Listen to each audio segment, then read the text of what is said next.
اللہ نے ضابطہ بنا دیا ہے کہ تم اچھے کام کرو گے ہم خوش ہوں گے، تم برا کام کرو گے ہم اس سے ناراض ہوں گے۔ تو اس سے بھی کہ جب آدمی توبہ کرتا ہے اللہ تعالیٰ بے نیاز ہے، قل هو اللہ احد، چھوٹی سی صورت ہے، 4 آیتیں چھوٹی چھوٹی آیتیں جس میں اللہ تعالیٰ کی صفات کو بیان کیے گئے۔ اللہ تعالیٰ اللہ کے رسول صلی اللہ علیہ وسلم کو مخاطب بنا کر کہتے ہیں کہ آپ بتا دیجیے لوگوں کو اللہ ایک ہے، تنہا، احد، دوسرا تیسرا کوئی ہے ہی نہیں، عبادت اطاعت کے لائق صرف اللہ کی ذات، کوئی اور نہیں، لا الہ الا اللہ،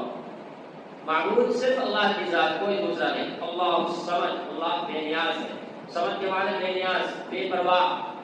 کوئی انسان مر رہا ہے اس کے مرنے سے اللہ کو کوئی فرق نہیں پڑتا، کوئی پیدا ہو رہا ہے اس سے اللہ کو کوئی فرق نہیں پڑتا۔ ہم انسان ہیں جس پر حالات طاری ہوا کرتے ہیں، کسی کے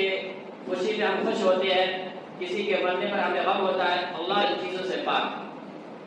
کوئی عبادت اطاعت کر رہا ہے، اللہ کی شان میں اللہ کی عظمت میں کوئی کمی زیادتی نہیں ہوتی، کوئی نافرمانی کر رہا ہے اللہ کی شان میں کوئی کمی نہیں ہوتی، لیکن پھر بھی اللہ تعالیٰ نے ہم پر ایک تو اتنا زیادہ رحم و کرم کیا، احسان کیا، ہمیں انسان بنایا، ہماری سارے اعضاء کو درست صحیح سالم بنایا، ہاتھ پیر ہمارے لیے پوری کائنات کو خدمت میں لگا دیا، آسمان ہماری خدمت میں ہے، چاند سورج ہماری خدمت میں لگے ہوئے، اتنی چوڑی چکری زمین ہمارے لیے خدمت میں لگائی ہوئی ہے،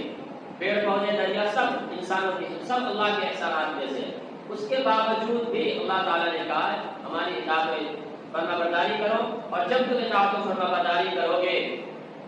جب غلطی ہوگی تم توبہ کرو گے، میں تمہاری توبہ سے خوش ہوں گا، راضی ہو جاؤں گا۔ تو یہ اللہ تعالیٰ صرف احسان پر احسان کر رہے ہیں، ہمارا اس میں کوئی یہ نہیں کہ ہم نے اللہ پر کوئی احسان کر دیا کہ اس کی وجہ سے ہمیں اتنا اللہ تعالیٰ دے رہے ہیں، کچھ بھی نہیں، بلکہ سب اللہ تعالیٰ کا کیا ہوا ہے۔ اللہ تعالیٰ ہمارے اس نیک اعمال پر جنت بھی دیں گے تو اپنی طرف سے اللہ اپنے فضل و کرم سے لیں گے، ہم نے اس میں کچھ بھی نہیں کیا۔ یہ عبادت اطاعت کی توفیق